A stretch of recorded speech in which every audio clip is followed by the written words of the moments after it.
პრესკონფერენციაზე სიახლე იყო ის, რომ ნუკი საუბრა, რომ ეს ცენტრი, სადაც თქვენ საუბრობთ, რომ იქნებოდა შეყვარებულების აღრიცხვა და ივრიდიული აქტები, რომლებიც გააკეთებდნენ ამის აღრიცხვას, ეს აღმოჩნდა, რომ ასე არ არის და საქმე ეხება ახალ დაუჯახებულ წყვილებს და იმ ადამიანებს, რომლებიც მოისურვებენ მთაში ცხოვრებას.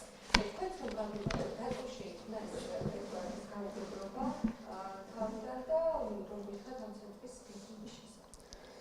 მოგესალმებით. მოკლედ მინდა მოგახსენოთ ამ ცენტრთან დაკავშირებით, რა თქმა უნდა, პირველ რიგში, რომელმაც გამოიწვია პატარა აჟიოტაჟი და უკვე ამ ბოლო დროს ტერმინია შემოღებული ღლიცინი.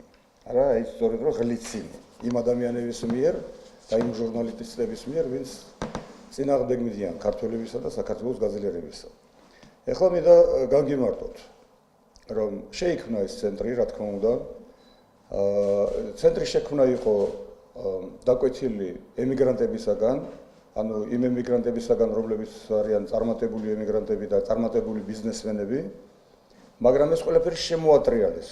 ისეთნაირად, რომ თითქოს და ეს რაღაცა აღრიცხვა ხდება შეყვარებულების და რაღაცა ეს საუბრის თემა იყო უბრალოდ და საუბრის თემა იყო და საუბარში ითქვა ეს სიტყვა უბრალოდ, მაგრამ გამოეკიდნენ ამას იმისთვის, რომ ეს ყველაფერი ააო და აეწიათ იმ ჟურნალისტებს, რომლებიც უცხო ქვეყნიდან ფინანსდებიან და იმართებიან ჩვენი ქვეყნის საწინააღმდეგოდ, მაგრამ არაფერი არ გამოვაოთ, რა თქმა უნდა და მე მინდა ახლა გამცნოთ ამის შესახებ, რა თქმა უნდა და უფრო კარგად მე გაშლის ქალბატონი ნუკი, რომელიც ამ ცენტრის დირექტორია, უკვე სპეცსამსახურებმა დაიწყეს უკვე მიაკითხეს უკვე იმ ბიზნესმენებს, რომ შეარჩერონ ეს რაიმე დახმარება ამ ცენტრის მიმართ და ეს არის ყველაზე ცუდი მომენტი. ამიტომ ვაფრთხილებ იმ სპეცსამსახურებს, რომ გაჩერდნენ, შეჩერდნენ და მიატოვონ სამშობლოს ღალატი. ეხლა მინდა გითხრათ, ამ ცენტრთან პარალელურად ჩვენ შევქმნით უკვე შექმნილია და დღეს ალბათ შევიტანთ, ან ხვალ 4 შაბათს ბოლო დღეა მთის კანონში ცვლილება. მთის კანონში ცვლილება შეგვაქვს სწორედ აი ამის გამო, რომ რამენაირად დემოგრაფიული აი ამ კატასტროფას რაღაცნაირად უშველოთ მით უმეტეს მთაში. დაცლილია აბსოლუტურად მთა, საიდანაც ახალი სისხლი მოდის ყოველთვის საქართველოს დიდ ქალაქებში და ეს არის რაცვლილებები ახლა. ამას მოგახსენებთ. ესე იგი, პირველ რიგში არსებობს ბარიერი ამ მთის კანონში, 9 თვიანი ბარიერი, რომელიც უნდა შემცირდეს 1 თვემდე. ბარიერი რას გულისხმობს ეს ბარიერი, რომ 9 თვე აუცილებლად უნდა იცხოვროს იქ ადამიანმა, რომ მერე ამოქმედდეს შეღავათები მის მიმართ. მთის კანონით გათვალისწინებული. ახალი დაქორწინებული წყვილი, რომელსაც უნდათ რომ წავიდნენ მთაში, მამაპაპისეულ ოჯახში დაფუძნდნენ, ისევე გააღვივდნენ ცხოვრება, 9 თვე უნდა იყვნენ იქა, ისე რომ არანაირი დახმარება სახელმწიფოსგან არ მიიღო. აი ეს უნდა შემცირდეს 1 თვემდე, 1 თვე რომ იცხოვრებენ იქა, რეგისტრირებული იქნებიან, რა თქმა უნდა, იმ სოფელში და 1 თვის მერე უკვე დაიწყება ამ მთის კანონით გათვალისწინებული შეღავათები ამოქმედება მათ მიმართ. არა, ამ ცენტრის ფუნქცია იქნება რა, რომ რა შემოსავლებიც ექნება, რა შემონადენიც იქნება თანხების, იმის და მიხედვით დაეხმარება იმ რიგითობით, ვინც პირველი შემოიტანს განცხადებას, რა თქმა უნდა და ვის უფრო მეტად უჭირს. როგორ? რა სახის დახმარება იქნება, გეტყვით ახლა თუ ვინმეს აქვს იმის ილუზია, რომ ახლა იმას გადაურიცხავენ მილიონებს ანგარიშებზე, ეს არ იქნება ასე. დახმარება იქნება აბსოლუტურად ოჯახური, რაც არის პირველი დახმარების ნივთებია, პირველი დახმარების, როგორც ეს კოდორის ხეობაში ქონდა სხვადასხვა ჩვენ, მაგრამ ამას სახელმწიფო აკეთებდა, რადგანაც კოდორის ხეობის მოსახლეობამ დაიმსახურა იმ პერიოდში ფაქტიურად გახსოვთ ალბათ კომუნიზმში ცხოვრობენ, რომ იზახდა იმ პერიოდში ხალხი, მართლაც კომუნიზმში ცხოვრობდნენ კოდორის ხეობაში უფასოდ ჰქონდათ ყველაფერი აბსოლუტურად დაწყებული პურიდან ზეთი იქნებოდა, შაქარი იქნებოდა, მაგრამ სულ უფასოდ შემქონდა აბსოლუტურად ყველაფერი და მთელ ხეობას ვამარაგებდით ამით. და ამით იყო რომ შევინარჩუნეთ იქავრობა და კი არა შევინარჩუნეთ მარტო. თუ იყო 250 ოჯახი, 365 ოჯახამდე გაიზარდა იმ გაჭირებულ პერიოდში. და შეგვიძლია ვთქვა, რომ მთელ საქართველოში ყველაზე კარგად იყვნენ მაშინ კოდორის ხეობის მოსახლეობა. ამ თვალსაზრისით. ეხლა რა მომენტია, უბრალოდ პატარა ყურადღებაა საჭირო მთაში, ძალიან ბევრს უნდა მთაში დაბრუნება და ის რომ დაიხიეს ჟურნალისტებმა იმისთვის, რომ რაღაცა საღლიცინო თემად გადაექციათ ეს ჩემი ინიციატივა და არა მარტო ჩემი და ჩემი მეგობრების ინიციატივა, ამიტომ ეხლა ვითომ და აღრიცხვას გაუსვეს ხელი. არ იქნება არანას აღსარიცხი. უკვე იმდენი ადამიანი რეკავს უკვე, იმდენს ითხოვს დახმარებას, უკვე ჯერ არ შობილა ფაქტიურად ნორმალურად ეს ცენტრი და უკვე ძალიან ბევრი დახმარების მთხოვნელი გვწერს უკვე და ამიტომ ნუ შეწუხდებიან ჩვენი პატივცემული ესეთი მოღლიცინე ჟურნალისტები, ყველაფერი კარგად იქნება და აღრიცხვადაც იქნება. გავაგრძელებ ჯერ ამის ახლა პარალელურად კიდევ ერთი რამ გითხრათ, მინდა გითხრათ რომ რაც ყველაზე მეტად მაინტერესებს დღეს, რაზეც უნდა იყოს საუბარი, ეს არის სამოქალაქო კოდექსი იმაში სამოქალაქო საპროცესო კოდექსში 426 მუხლში ცვლილების შეტანა. შევიტანეთ ჩვენ უკვე და მომავალ შაბათს უკვე ბიუროზე გავა.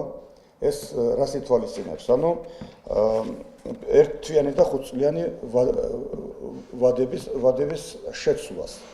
დღესდღეობით ალბათ გახსოვთ, რომ ძალიან ბევრი განცხადებაა შესული პროკურატურაშიც, სასამართლოშიც და ვერც ერთი ფაქტიურად არ ხორციელდება მათი თხოვნა, ანუ რას გულისხმობს ეს მუხლი. ესე იგი, ახლად აღმოჩენილი გარემოების გამო საქმის წარმოების განახლებისა და გადაწყვეტილების ბათილად ცდობის შესახებ არის ეს მუხლი. თქვენ წარმოიდგინეთ, რომ ეს მუხლი იყო შექმნილი პარალელურად იმისი, რომ ხალხს რო ძარცავდნენ. ჩამოართვეს უამრავ ადამიანს ჩამოართვეს ქონება, პარალელურად შექმნეს ეს მუხლი იმისთვის, რომ მე ეს ყველაფერი დაეკანონებიათ და არ დაებრუნებიათ უკანონო წარსული ქონება. მე მაგალითად როდესაც გამთავისუფლდი, რომ მქონოდა ეს ინფორმაცია, არც ვიცოდი იმის შესახებ, რომ ერთთვიანი მუხლი არსებობდა და ხუთწლიანი. ანუ ეს ერთთვიანი ვადა და ხუთწლიანი ვადა არსებობდა 426 მუხლის. ამიტომ ძალიან ბევრმა დღესაც არ იცის სხვათა შორის და ძალიან ბევრი ადვოკატი კიდე თანამშრომლობდა პროკურატურასთან და არ საყინებდა საქმის კურსში თავის მარწმუნებას, ხო ასე ვთქვათ, რა მარწმუნებას. ხო და ამიტომ ჩვენ ვითხოვთ ახლა ამ ერთთვიანის საერთოდ გაუქმებას, ამ ერთთვიანი ვადის და ხუთწლიანი უნდა გახდეს 25 წლიანი ხანდაზმულობა. 5 წლიანი ხანდაზმულობა გახდეს 25 წლიანი ხანდაზმულობა. ჩვენ ამას უკვე შეტანილი გვაქვს და კიდევ ერთხელ გამოჩნდება უმრავლესობის მხრიდან აპირებენ თუ არა საერთოდ სამართლიანობის აღდგენას. ჩვენ უკვე ვნახეთ რეზოლუცია როგორ ჩააგდო უმრავლესობამ, გამოვიდა ბოკერია და რაღაცა რუსების აგენტები გვიწოდა ჩვენ პატრიოტთა ალიანსს და მთელი რაღაცა კასკადი ჩვენ წინააღმდეგ ამოაფრქვია. ეხლა მე მინდა პასუხი გავცე ამ ყველაფერს უბრალოდ. თუ ჩვენ რუსების აგენტები ვართ, თუ ჩვენ რუსული ნარატივი ვართ, როგორც თვითონ იძახიან და რუსების საქმეს ვაკეთებთ, თვითონ არ იძახიან, რომ ბიზნა ივანიშვილი რუსი ოლიგარქი არისო და მისი უმრავლესობა რუსებზე მუშაობენო. თუ ჩვენ ან ჩვენ არა ვართ რუსების, ან მაშინ ბიზნა ივანიშვილი არა რუსი ოლიგარქი, ხო? თუ რუსი ოლიგარქი არის, მაშინ რატო არ დაგვიჭირა მხარი? და რატო დაუჭირა ბოკერიას მხარი? რომელსაც მე ვიძახი უკვე რამდენი წელია, რომ ბოკერი არის პირველი აგენტი, ერთ-ერთი პირველი აგენტი სააკაშვილივით რუსების და რუსეთის ფსბ-ს. ამაზე მეტყველებს ყველაფერი, ყველა მათი გადადგმული ნაბიჯი 9 წლიანი ავად სახსენებელ მმართველობაში. და ამიტომ იყო ეს რეზოლუცია შეტანილი და ეს რეზოლუციაც ჩააგდეს. ჩააგდო ბიზნა ივანიშვილმა, ანუ რუსეთის ოლიგარქმა, რუსულმა ოლიგარქმა მათ მიერ წოდებულმა. და სად არის ლოგიკა მაშინ აბა ერთი გეკითხები. პატრიოტთა ალიანსი აკეთებს რუსეთის და რუსების დავალებებს თუ თვითონ აკეთებენ ბიზინა და მისი უმრავლესობა რუსულ დავალებას, როდესაც გადაარჩინეს სააკაშვილი, გადაარჩინეს ნაციონალური მოძრაობა და ეხლა კიდევ ერთხელ დაამტკიცეს ეს, რომ უმრავლესობაში არა ოცნება არის იქა პარლამენტში წარმოდგენილი, არამედ ნაციონალური მოძრაობა. და კიდევ აქეთ ისვრიან რაღაც კენჭებს. აი ეს მინდოდა მეთქვა, დანარჩენი რა ვიცი, ხო თუ გაქვთ რამე კითხვები ამის ზირგვლივ. როგორ? დიახ. წყვილებს, ვისაც ამ შემთხვევაში მოხდება მთაში ცხოვრება. დიახ. მათზე არის გათვლილი ეს ცენტრი, ხო, როგორც მოხდება სხვა. მათზეც, მათ შორის მათზეც. სხვა შემთხვევაში მისზე მაშინ. ნუ სხვა შემთხვევაში ხო გითხარით, იმაზეა დამოკიდებული, კიდევ ერთხელ ხას უსვამ, თუ აიღებს ახლა ბიზინა ივანიშვილი, რომელიც რო ქველმოქმედად არის ცნობილი მთელ საქართველოში და აქ პრეტენზია რო ქველმოქმედების საქართველების დასახმარებლად ამ ფონდში ჩარიცხოს ერთი 100 მილიონი, 300 მილიონით გამდიდრდა ახლა ვკითხულობდი, 100 მილიონი ჩარიცხოს და მე აბსოლუტურად მოიცავს მთელ საქართველოს ეს ცენტრი. აი მე უკვე დაეხმარება ყველას, მაგრამ ჯერჯერობით ჩვენ არც გავგესინჯა, ჯერ ახლა ერთი კვირა გავიდა უკვე რაც ანგარიში არის გახსნილი და არც ვიცი ახლა ჩემს გარდა თუ ვინმე ჩარიცხავდა იქ თანხას. თუ ჩაირიცხება თანხა, თუ იქნება საშუალება, რამდენი საშუალება იქნება იმის და მიხედვით, რა თქმა უნდა, ვინც უფრო შორს და უფრო ისეთი გაჭირებაში ცხოვრობს და მრავალშვილიანია, იმით დაიწყება მის დახმარება. ამ შემთხვევაში შექმნილია უკვე ეს ცენტრი? კი, შექმნილია, კი ბატონო. სახელს მოგახსენებთ ახლავე, ემიგრაციის, დემოგრაფიული და ეკონომიკური ცენტრი. აი ასე ქვია ამ ცენტრს. ჯერჯერობით არაფერი არ ვიცით და ჯერჯერობით ახლა ასე უცბად არავინ არ მოგვაყრიდა გასაგებია. მით უმეტეს რომ უკვე დაიწყო სპეცსამსახურება მუშაობა მის წინააღმდეგ. აი ამასთან დაკავშირებით მინდა გკითხოთ. დიახ. ანუ თქვენ გულისხმობთ ქართულ სპეცსამსახურებს, რომლებიც ანუ ესენი არიან ემიგრანტები, ხო, ვინც უნდა ჩარიცხოს და მათ მიაწერენ. და ეხლა მე საპასუხო კითხვა მაქვს. ქართული სპეცსამსახურები ყავს საერთოდ? ქართული სპეცსამსახურები რო ყავდეს, მაშინ აი ესე უბედურებისკენ წავიდოდა ჩვენი საქმე. ქართული სპეცსამსახურები რო ყოლოდა დავკარგავდით აფხაზეს, სამაჩაბლოს დავკარგავდით. ეხლა დაკარგვის პირას იქნებოდა მისული აჭარა და დანარჩენი კუთხეები, ჩვენ რო სპეცსამსახურები ყავდეს. ამიტომ არის უბრალოდ რომ ყველაფრის თავი და თავი მე ყოველთვის ვიძახი და ხას უსვამ რომ სპეცსამსახურებია საქართველოში ყველაფრის თავი, რომელიც რო უცხო ქვეყნის სპეცსამსახურებს ექვემდებარებიან და მსახურებიან. ამ შემთხვევაში ვის ინტერესებს ატარებენ ეს სპეცსამსახურები და რატომ ებრძვიან რომ ეხლა გითხარით ზუსტად რა ამ შემთხვევაშიც და წინა შემთხვევებშიც არა ქართულ საქმეს ემსახურებოდნენ სპეცსამსახურები. თუ გინახავთ თქვენ ვინაგებს საქართველოს ტერიტორიულ მთლიანობაზე პასუხს, საქართველოს უსაფრთხოებაზე ვინაგებს პასუხს, სპეცსამსახურები ხომ არის ასე არა? ხო დაიკარგა ტერიტორიები, ხო დაიკარგა 22% საქართველოს ტერიტორიებისა დავკარგეთ. ვინმე მაგოს სპეცსამსახურებიდან პასუხი? არავინ, იმიტომ რომ თვითონ არიან განაგებენ ქვეყანას და მათი ხელით კიდევ უცხო ქვეყნის სპეცსამსახურები განაგებენ ჩვენს ქვეყანას. ეს ახლა უშუალოდ რომ დავაკონკრეტოთ ეს რუსეთია, ამერიკაა, ერთობლივად არიან. შემიძლია გითხრათ, ერთობლივად. აი ამიტომ არის ჩვენი უბედურება, თორე რომელიმე ჩვენს მხარეზე რო იყოს, ან ამერიკა და ან რუსეთი, სულ სხვაგვარად წავიდოდა ჩვენი საქმე. და ანუ თქვენ მიიჩნევთ რომ ამ ქვეყნებს არ აწყობთ რომ ეს ცენტრი მოქმედებდეს და ეხმარებოდეს ქართულ უშუალოდ ამ ცენტრზე კი არა ლაპარაკი. ამ ქვეყნებს არ აწყობთ ქართველების გაძლიერება. ეს ქვეყნები ყველაფერს აკეთებენ იმისთვის, ან ბოლო 28 წელიწადია რომ ქართველები უმცირესობაში ვიყოთ საქართველოში. ამიტომაც არის რომ 1,700,000 ვართ შემცირებული და ეს არა მიგრანტებით, არამედ სიკვდილით ვართ შემცირებული. სიკვდილით პირდაპირ ხას უსვამთ. წყდებით. და ამიტომ გონს უნდა მოვეგოთ, ქალბატონებო და ბატონებო. თქვენ განმოდის ყველაფერი აბსოლუტურად რაც შეიძლება რომ გადარჩენა თუ გვინდა ჩვენი ქვეყნის, თქვენ განმოდის ჟურნალისტებისგან აი ამ ინფორმაციის გავრცელება. სწორად გავრცელება და არა ის რომ საღლიცინოდ იგდებენ იმ თემას, რომელიც მწვავე არის ჩვენი ქვეყნისთვის და ჩვენი ხალხისთვის. აი აქ მთელი უბედურება. ერთ თვემდე. დიახ. პარლამენტში რა თქმა უნდა ეს კანონ პროექტი შემაქ ახლა როდის შეიტანს? ალბათ დღეს საღამომდე შევიდა. ხვალა ბოლოვა და რომ მომდევნო ორშაბათს გავიდეს ბიუროზე. შევიდეს ცვლილებები. დიახ, ეს კანონში შევიდეს ცვლილებები. თქვენ ახსენეთ აი პირველადი მოხმარების ნივთები და ასე შემდეგ, აი დახმარებას რაც გულისხმობს და ქალბატონი ნუკი საუბრობდა ასევე რომ აი თქვა ერთი წლის ვადით ჩვენ მივცემთ სახლს მთაში და დავაკვირდებით თუ დარჩებიან ეს ადამიანები მთაში დასხობენ ჩვენ საკუთრებაში გადაეცემათო სახლი.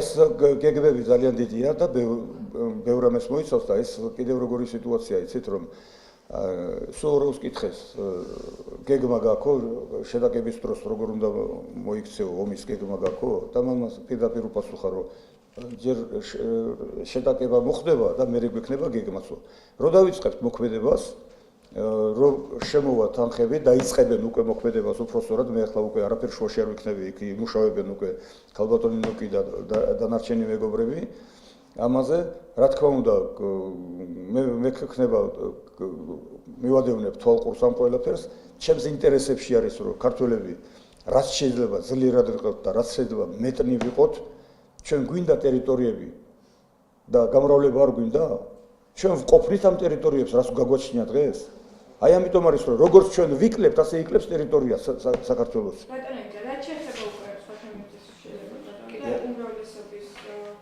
მიმდინარე პროცესების უმრავლესობაში ყოველდღიურად უკვე ჩანს რომ ტოვებენ პარტიის წევრები უმრავლესობას თქვენ როგორ შეაფასებთ ამ პროცესს რა ხდება უმრავლესობაში ნუ მე როგორ შევაფასებდი ეს ცოტა დაგვიანებულია მე რომ გითხოთ ეხლა საკონსტიტუციო უმრავლესობა ქონდათ მათ შეასრულეს ის რომ მაინდამაინც ძალიან სასარგებლო კონსტიტუცია არ მიიღეს რასაც ჩვენ ვითხოვდით ის არაფერი არ გაითვალისწინეს აბსოლუტურად და ნუ ერთადერთი რაც იყო გათვალისწინებული ის იყო ორმაგი მოქალაქეობა და რომ საქართველოს მოქალაქე გახდება უცხო ქვეყნის მოქალაქე აღარ გაუქმდება საქართველოს მოქალაქეობა ეს ერთადერთი არის იქ დადებითი რაც შევძელით რომ შესულიყო დანარჩენი რა ახლა ტოვებენ უმრავლესობას და ტოვებენ ის ადამიანები რომლებიც აი ძველი გვარდია ვისაც ვქვიათ ანუ რა ხდება ახლა როგორი სიტუაცია არის რომ ის ადამიანები რომლებსაც არანაირი წვლილი არ აქვთ აბსოლუტურად 2012 წელს გამარჯვებაში ისინი იმარჯვებენ დღეს აი ამ უმრავლესობაში ანუ ეს იყო ყველაფერი ფარისევლობა ეს იყო ყველაფერი აბსოლუტურად სიცრუე რომ სამართლიანობას აღადგენდნენ მე-7 წელიწადი არის და სამართლიანობა ვერ აღდგარა მაგერ ახლა ჩემი ადვოკატია ქალბატონი ნუკი კიდევ და მეორე სასამართლო გქონდა მოსამართლემ პირდაპირ უთხრა პროკურატურას რომ მოილაპარაკეთ მოაგვარეთ ერთმანეთში პირდაპირ ხაზი გაუსვა რომ არ ახართ მართლები პროკურატურას პროკურატურამ არ მოინდომა მოლაპარაკება არ მოინდომა მორიგება ჩვენთან და ეუბნება რომ გააბათილე მოსამართლეს ერთის ცისშვერს თიც ზევით მეორეს თიც ცისშვერს ზევით ანუ არ არის პოლიტიკური ნება აი ეს არის მთელი უბედურება და ამიტომაც ტოვებენ რა თქმა უნდა იმიტომ რომ ვისაც უკვე ვინც უკვე დარწმუნდა იმაში რომ არ უნდა სამართლიანობის აღდგენა ბატონ ბიზინას და მის კამანდას ასე შეიძლება ვთქვა პირდაპირ და ტოვებენ რა თქმა უნდა ადრეს უნდა დაეტოვებიათ ეს უმრავლესობა შეიძლება უკეთესობისკენ წასულიყო ჩვენი ზარბა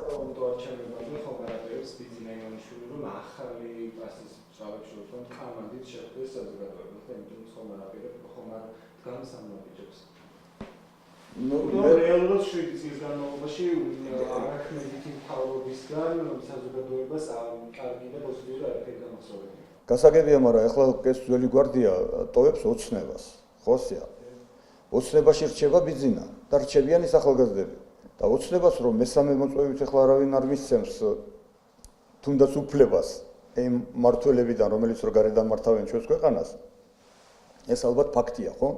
ამიტომ რაღაცა შეიძლება სხვა რაღაცა არის კიდევ ჩადებული საქმეში და რა სახეებით ხომ არაფერებს საზოგადოებაში გამოჩენს. ახალი სახეები ახლა კი უყურებთ იმას რომ ვინც კი მოიყვანა ის ახალგაზრდები და ახალგაზრდები მოყავთ იმის გულისთვის რომ ახალგაზრდას უფრო იოლად მოატყუილებ ახალგაზრდა როგორი განათლებულიც არ უნდა იყოს როგორი გამოცდილებაც არ უნდა გქონდეს, ის ახალგაზრდაა და ცოტა გამოცდილება აქვს, ვიდრე ავიღოთ ხანში შეცვლილ ადამიანებს და პოლიტიკოსებს, ხო? ამიტომ ძველებს იშორებენ, ახლები მოყავთ, რომ ახლებურად მოატყუილონ მოსახლეობა, ახლებურად მოატყუილონ თვითონ. რამდენი ადამიანი არის ახლა მოტყუებული და მერე განზე გაწეული. ამიტომ ახალგაზრდები ტყუდებიან და ქვეყანა მიდის უკან. თქვენ თქვით, რომ მათი რეალური მიზანი სამართლიანობის აღდგენა კი არა, ცხადია უკვე რაც არის მათი ზრახობი, უფრო რომ დავუკონკრეტოთ რას გულისხმობთ. ესე იგი სამართლიანობის მოდით დავაკონკრეტებ, მაშინ კი ბატონო გუშინ მივეცი ერთ-ერთ გაზეთს ინტერვიუს ხოთა შორის და ვილაპარაკე იქაც ასეთნაირად. როდესაც 9 წლიანი უბედური მთავრობა რო ყავდა, იმ 9 წლიან რეჟიმს მინდა შევეხო, მაშინ ბატონი ბიძინა ივანიშვილი იმყოფებოდა მათთან ერთად. ანუ მე 2006-ში კოდორის ხეობაში რო წამოვიდა შტორმით სააკაშვილი და კონსტიტუციის ორი მუხლი 73 და 100 მუხლის დარღვევით ივანიშვილი სააკაშვილს აფინანსებდა და სააკაშვილთან ერთად იყო. მას იმედი ჰქონდა, რომ სააკაშვილი საქართველოსთვის კარგ რამეებს გააკეთებდა, ახლა მოდაშია კარგ რამეების კეთება, ხო? და ცუდი რამეების კეთება. 2006-ში ვერ მიხვდა მაგი, რომ სააკაშვილმა ღალატი ჩაიდინა კოდორის ხეობაზე გალაშქრებით.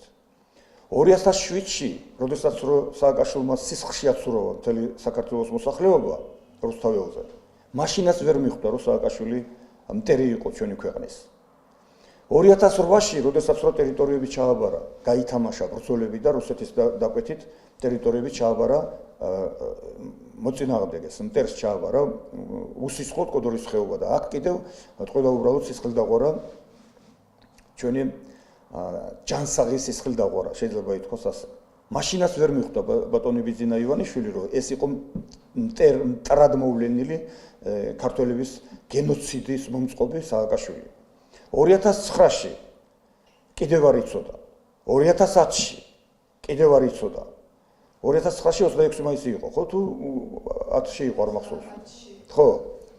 ნუ მოკლედ აგერევა უკვე ეს ქრონოლოგიურად, როდის რა სისხლი ღვარა და სვა ქართველების სააკაშვილმა და 2011-ში უკვე მიხვდა ბატონი ივანიშვილი, რომ სააკაშვილი და მისი ჯგუფი არის მტერი საქართველოსი და ამისგან უნდა გავანთავისუფლოთ ჩვენი ქვეყანა. რა თქმა უნდა, ჩვენ დაუჯერეთ დანარჩენმა საქართველომ და მთელი ეს მუხტი, რასაც ქვია სააკაშვილის ანტინაციონალური მუხტი მთლიანად დაუდგა გვერდში, დაუდექით გვერდში ბატონ ივანიშვილს, ბიძინას. ამის მეშვეობით, რა თქმა უნდა, დაფინანსება წამოვიდა მისგან, დაფინანსდა ეს წინააღმდეგობა და 2012-ში გაიმარჯვა ქართულმა ოცნებამ. ეხლა მოუყვეთ აბა მე-7 წელია უკვე. სამართლიანობის აღდგენა, რომელიც რო ერთი ხელის მოსმით შეეძლო ბატონ ივანიშვილს გაეკეთებია, მე-7 წელია და არ აკეთებს. ანუ რა გამოდის მაშინ?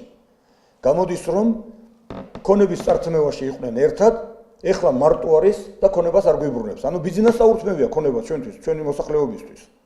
ამიტომ მოუწოდებ ყველა იმ ადამიანს, რომელსაც ქონება ჩამოართვეს, არავინ არაფერს არ დაგიბრუნებენ, მეგობრებო. თქვენ მიუნხენის მეთოდით გაჩერებენ, ზოგი უშიშროების წარმომადგენელი გაჩერებთ, მე ძალიან ბევრი ვიცი ასეთი, ზოგს კიდევ შინაგან საქმეთა სამინისტროს თანამშრომლები აჩერებენ, ზოგს ხელისუფლებიდან წარმომადგენლები, რომელიც იმედს გაძლევენ, რომ ხვალ ყველაფერი კარგად იქნება, ოღონდ შენ ხმა არ მოიღო, არაფერი არ თქვა თორე ვარესი იქნება, ეს არის მოტყუება, ეს არის დროის გაყვანა და ეს არის თქვენი ქონების სამუდამოდ დაკარგვის გზა და ამიტომ მოგმართავთ, დადექით ჩვენთან ერთად ამ კანონის მიღების დღეს ყველა ერთად დავდგეთ და ქუჩიდან იქნება საჭირო დახმარება, რომ ეს კანონპროექტი გავიდეს და იქცეს კანონად. თუ გინდათ რომ დაგიბრუნდეთ თქვენი ქონება, მაშინ ამ კანონპროექტს უნდა დავუდგეთ გვერდში. პატრიოტთა ალიანსის გადავიდე გავრცელებული ინფორმაცია, რომ გამიჩიჩინებს პატრიოტთა ალიანსი ეს დაადასტურა აგრანაშანი ემას გუშინ, ბიბლიოს დონის შემდეგ აკეთებულ კომენტარებში, თუმცა შემდეგ ისე გვაქვს ინფორმაცია, რომ პატრიოტთა ალიანსი არ დაუტოვებია დავით ჭეჭელაძეს. რა ხდება, რატომ ვერ ჯერდება? მე არ გამიგია ბატონი დავითის განცხადება და არ ვიცი, მაგრამ მოგახსენებთ, რომ თუ დაიშლება ფრაქცია, ძალიან დიდ იმას ამაში არ ვხედავ მე უბედურებას. მერე რა მოხდა, დაიშლება და მაინც ვიმუშავებთ. უკვე თავისუფლები ვიქნებით და დამოუკიდებლები ვიქნებით. ეხლა მაინც რაღაცნაირად პარტია ფიქრობ, რომ რაღაცა შეჯერდე ერთად, ყველას აზრი ერთი არ არის. ეხლა დამოუკიდებელი ვიქნებით და უფრო მეტს გავაკეთებთ კიდევ სხვადასხვა მიმართულებით კიდევ, მაგრამ ერთმანეთს დაუდგებით ყოველთვის გვერდში. და ასე რომ ჯერჯერობით არაფერი არ ესა გადაწყვეტილი არის უბრალოდ ის რომ ჭორები, რომელსაც აგორებენ ჟურნალისტები.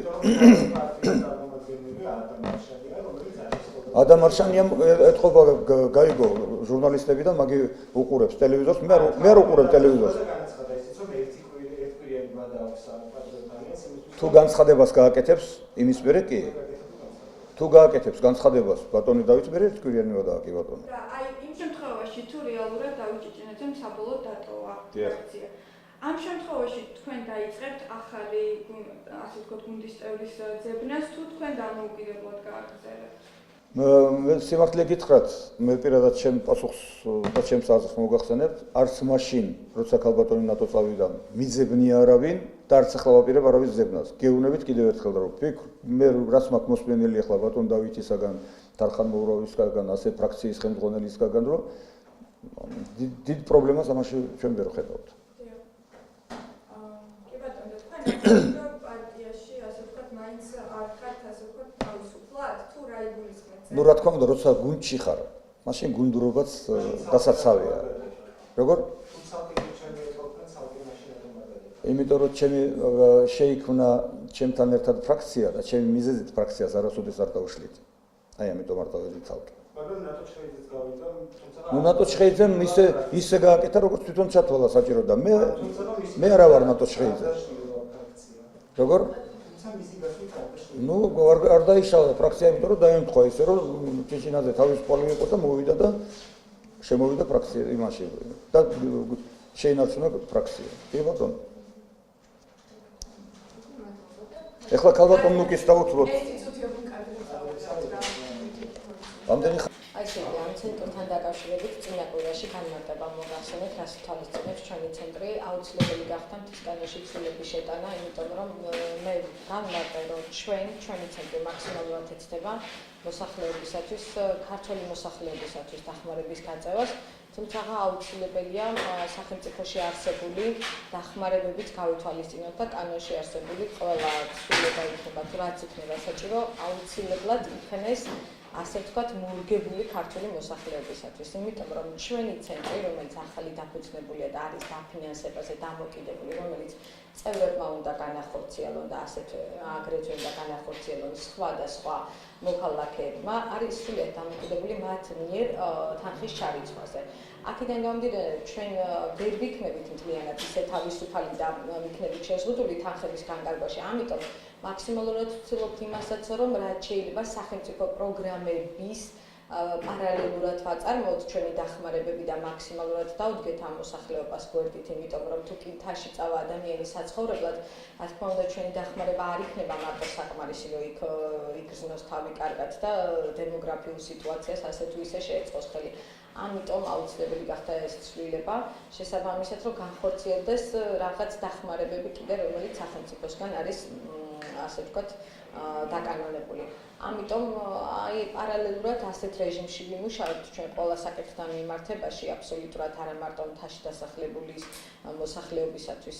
ჩვენ ვთქვით, რომ გვექნება რამოდენიმე პროექტი და პროგრამა, რომელიც ითვალისწინებს ეკონომიურ მდგომარეობას და ეკონომიური მდგომარეობის გაუმჯობესებას ქართული მოსახლეობისათვის და აგრეთვე ბიზნეს პროგრამების შემუშავებაში ხელშეწყობას, რა თქმა უნდა, ამაშიც დავეხმარებით, აუცილებლად გვექნება სხვადასხვა კანონპროექტები, ეხლა იურიდიული კონსულტაციაც გვექნება, რა თქმა უნდა, გვექნება სხვადასხვა კანონპროექტებში ცვლილების შეტანა მოსამზადებელი, იმიტომ რომ ვერ იქნება თუ კი ადამიანი ბიზნეს ახორციელებს, აი ამ გადასახადების რეჟიმში ვერასდროს ვერ იქნება წარმატებული ბიზნესმენი ხარ საშემოსავლო DGG მოგების გადასახადების 20%-ზე რომ ვიანგარიშებს დაახლოებით სადღაც 60%-მდე ადის რეალური მეწარმე გადასახადებში. აქედან გამომდინარე, თუ კი ჩვენ მაქსიმალურად არ დავეხმარებით, როგორც ფიზიკურად პროექტის წერაში, ისე კანონპროექტებისთაც ვერ მივახწევთ შედეგს და ვინაიდან ჩვენი მიზანი არის მოსახლეობის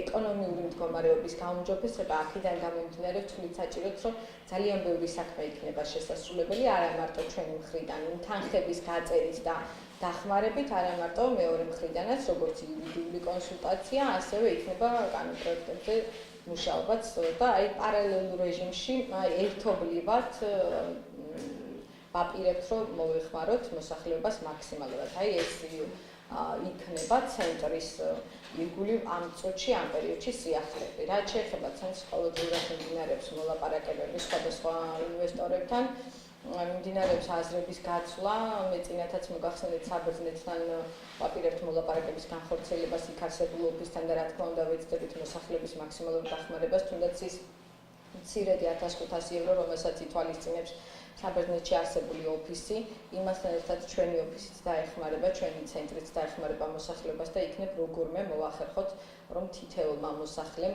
ჯერჯერობით მთაში მთის პროექტს და შემდეგ სხვა მოსახლეებზეც განხორციელდეს, რომ იქნებ ეს ეკონომიური სიდუხჭირე არ იყოს ისეთი მძიმე ფონით, როგორიც დღესდღეობით არის საქართველოში, რაც იწვევს რეალურად როგორც დემოგრაფიის შემცირებას და შობადობის შემცირებას, ისე იწვევს სხვადასხვა არსებულ პრობლემებს ცხოვრებაში.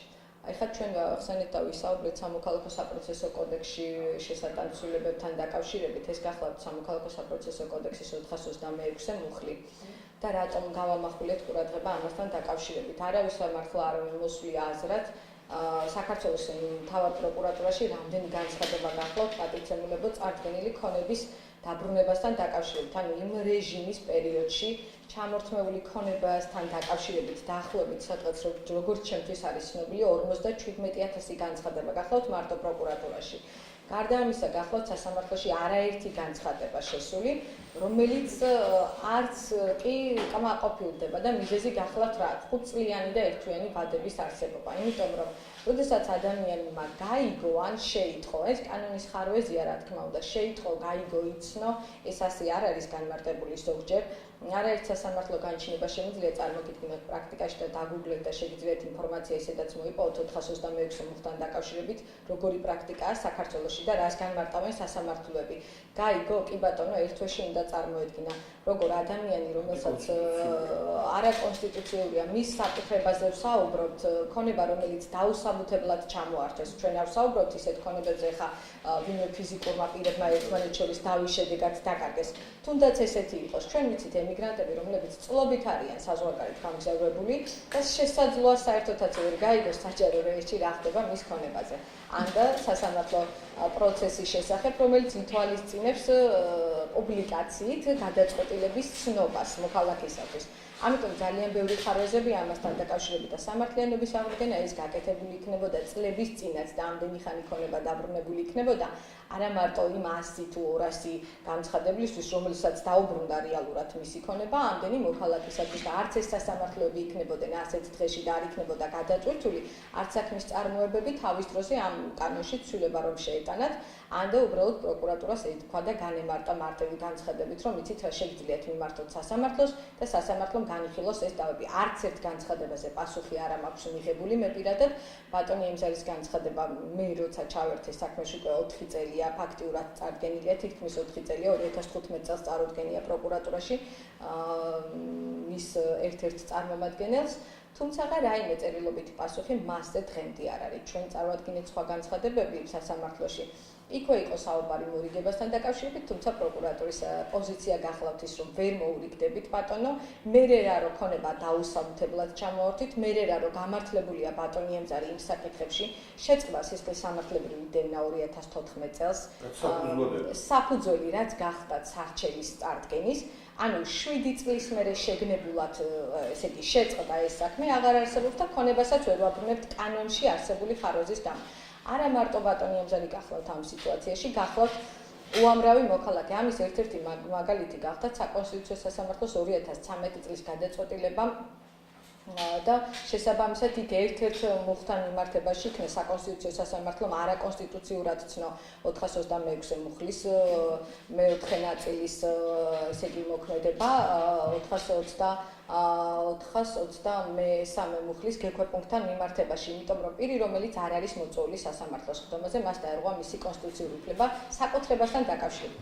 არაერთი საერთაშორისო სასამართლოს გადაწყვეტილება გახლავთ ამასთან დაკავშირებით, რომელიც განმარტავს, რომ არ შეიძლება სახელმწიფო, რომელიც აღიარებულია სახელმწიფო და აქვს მისი კონსტიტუცია, რომელმაც აღიარა, რომ ქონება, რომელიც წარმოადგენს ფიზიკური პირის საკუთრებას და ეს არის საკუთრება და არა მარტო ფიზიკური პირი, ამ შემთხვევაში იურიდიული პირიც იგულისხმება, საკუთრების ჩამორთმევა დაუშვებელი, ანუ საკუთრება ხელშეუხებელია. თუმცა დღეს ჩვენ რა ვხვდებით ჩვენ სახელმწიფოში, ვხედავთ იმას, რომ საკუთრება დაცული არ გახლავთ პატრიოტებო. როგორ შეიძლება 10 წელი, 12 წელი, თუნდაც იყოს ყოველგვარი დასაბუთების გარეშე ჩამორთმეული ქონება და სახელმწიფოს არ გააჩნდეს იმის ელემენტარული სურვილი, რომ ეს ქონება, ეს ხარვეზი აღმოფხვროს და ქონება დაუბრუნოს მესაკუთრებს. უამრავი ესეთი განცხადება არსებობს სასამართლოებში და ამიტომ ვითვალისწინებთ ჩვენ ცვლილების შეტანას და რა თქმა უნდა, ალბათ ვისაც კი მსგავსი პრობლემა აწუხებს, უნდა იყოს ჩვენს გვერდით, მხარი უნდა დაგუჭიროს, აუცილებელია ეს ცვლილება განხორციელდეს პირდაპირ გეტყვით სასამართლო პროცესზე. ჩემს მიერ არის წარდგენილი ერთ-ერთი სარჩელი საქართველოს საკონსტიტუციო სასამართლოში, რომელთაც მოვითხოვე მთლიანად თითქმის 426 მუხლის არაკონსტიტუციურად ცნობა სხვადასხვა მუხლებთან მიმართებაში და ამოვისუნთქავთ პირდაპირ ესე განმარტა მოსამართლემაც და პროკურატურის წარმომადგენლებაც, იმიტომ რომ არ შეიძლება ესე კანონის ხარვეზი და სწორად გამიგეთ ახლა ისეთი განმარტება მოსამართლის, რომ იცით რა, კანონში არ არის მითითებული, ჩვენ იმიტომ გვაქვს კანონის ანალოგიები, იმიტომ გვაქვს საერთაშორისო სასამართლოები და იმიტომ უნდა განვითარდეს ეს მოსამართლეები, რომ სწორი გადაწყვეტილება მიიღოს, ანუ სამართლიანი გადაწყვეტილება მიიღოს და არა ის, რომ კანონში ჩარჩოშია შევიწროებული და იმას იქეთ უკაცრავად და არ შეიძლება რაღაც გადაწყვეტილების მიღება. ეს არის აბსურდი. თუმცა აქედან გამომდინარე, ვინაიდან ესეთი შევიწროებული სამწუხაროდ და ჩინჩალაძის კლანთან აქვს საქმე, თუ არა შეგიძლიათ გადახედოთ ვინ სად არის დასაქმებული, რომელი მოსამართლე საიდან დაინიშნა, რომელი საიდან წამოვიდა, თუნდაც თბილისის საქალაქო სასამართლოში რა პოზიციებს იკავებდნენ და რა დროს მუშაობდა ჩინჩალაძე, მამიაბხაკაძე და ასე შემდეგ, მათ წევრებთან მიმართებაში შეგიძლიათ იხილოთ, ეს არის საჯარო ინფორმაცია, სივრცეში გახლავთ. ასე რომ მაგ ინფორმაციის მოპოვება თავისუფლად შეგიძლიათ და აქედან გამომდინარე ხვდებით და მივდივართ იქამდე, რომ თუ კი ერთი აზრი შეიძლება არსებობდეს, რომ სამართლიან სახელმწიფოში მოხდეს კანონის უზენაესობა და მოხდეს შესაბამისად კანონის შესაბამისად გადაწყვეტილების მიღება დღესდღეობით არ ხდება. ამიტომაც არის ბევრი წინააღმდეგობა იმ მოსამართლეებთან დაკავშირებით, რომლებიც დღესდღეობით უნდა დაინიშნონ და არჩეული იქნენ უზენაეს სასამართლოში. ეს არის ყველაფერი თავი და თავი პატრიოტებო. მადლობა.